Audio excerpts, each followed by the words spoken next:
नाज़रीन, जो मैंने ब्रेक से पहले बताया, क्या मैंने गलत कहा? आप ही बताएं मुझे। आज हमारी ख़वातीन किस जानिब को चल पड़ी?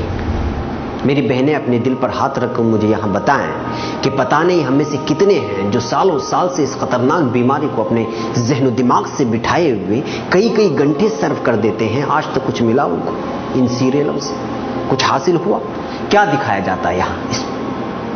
यही ना कि शोहर से कैसे लड़ा जाता है, सास और ससुर से कैसे झगड़ना चाहिए। बेटी को ये बताया जाता है कि घर वालों से छुप कर कैसे अपने आशिक से मिला जाता है। बहू को सिखाया जाता है कि शोहर और सास के खिलाफ कैसी चालें चलनी चाहिए। घरेलू झगड़े, अनबन, तू मैं, तलाक की नौबतें, शोहर छोड़ दिया तो दूसरे को कैसे फांसा जाए, और सबसे बढ़कर नित नए नामों से त्यौहार, इसमें किसी बुत की पूजा और उसका भजन, घरेलू सुकून बर्बाद और इस दिवाजी जिंदगी तहस नहस करने के साथ साथ इस सीरियलें बुत परस्ती के मनाजिर और भजन के आवाजों से हमसे हमारा ईमान खरोच कर निकाल रही। और हमारी बहनों को पता भी नहीं चल रहा है, बस वक्त गुजारे के नाम पर घर में बैठे बैठे बोरियत का बहाना बनाकर घर गृहस्थी को निस्तो नाबूद कर रहे हैं और धीरे धीरे ईमान से निकलते चले जा रहे हैं। और हमें इसका एहसास भी नहीं। अब तो हद हो गई।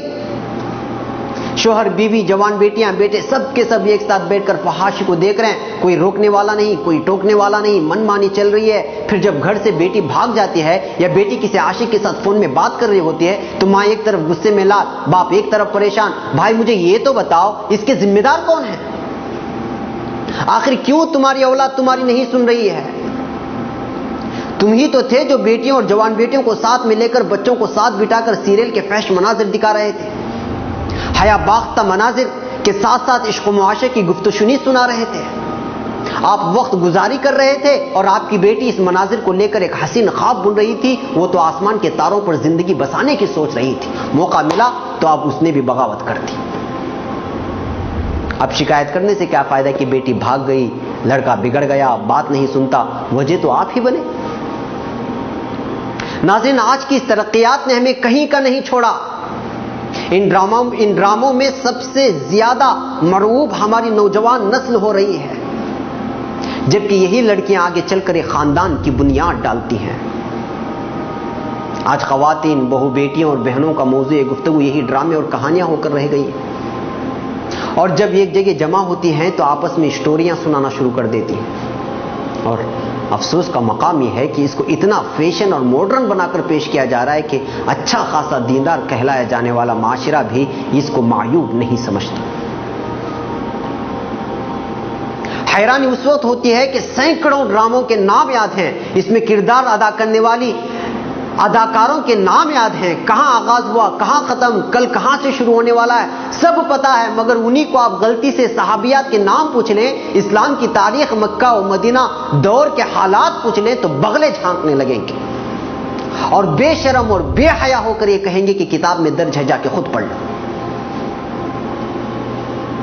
नाजरीन, ये है आज के हमारे हालात।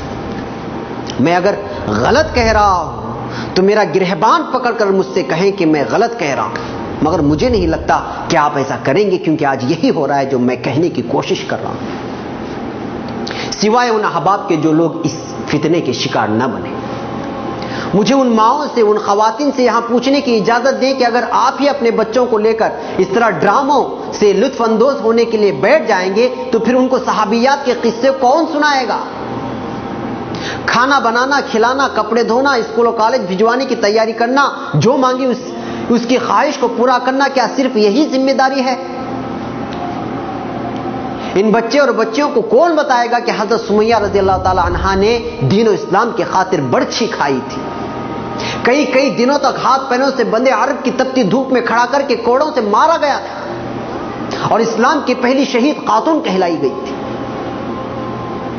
हजरत फातिमा का वो किस्सा कौन सुनाएगा? जब वो बीमार हुई तो आप सल्लल्लाहु अलैहि वसल्लम एक सहाबी के साथ इयादत के लिए पहुंचे। आप सल्लल्लाहु अलैहि वसल्लम ने हजरत फातिमा से कहा, बेटा अंदर आओ, मेरे साथ एक और भी सहाबी है। तो जवाब आया, अब्बू जान, पर्दा करने के लिए मेरे पास दुपट्टा नहीं है। तो फिर आप सल्लल्लाहु अलैहि वसल्लम ने अपना शाल जो कंधे पर था उसको निकाला और कहा कि लो, पर्दा कर लो।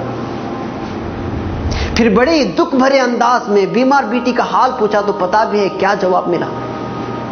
अब्बू जान, पहले तो भूख और फाका था, अब तो बीमारी ने भी हाथ मिला लिया।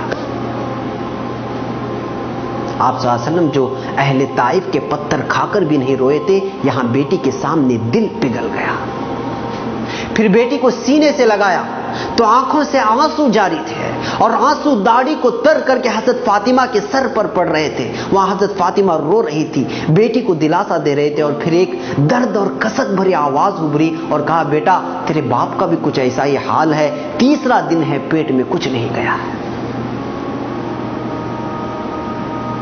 मेरी बहनों बताओ मुझे, जन्नत में खवातीन की सरदार जो बनेंगी उनके इस हाल-ए-जार को कौन सुनाएगा? बताइए मुझे, यूं ही टाइम पास में वक्त गुजारी करते करते इस दुनिया को छोड़ जाएंगे? अगर ऐसा है तो फिर बताइए कि आज हम कितने बेहिस हो गए हैं कि हमें यह भी नहीं पता कि हम जिस डगर पर चल रहे हैं वो रास्ता जाता कहां है आखिर को।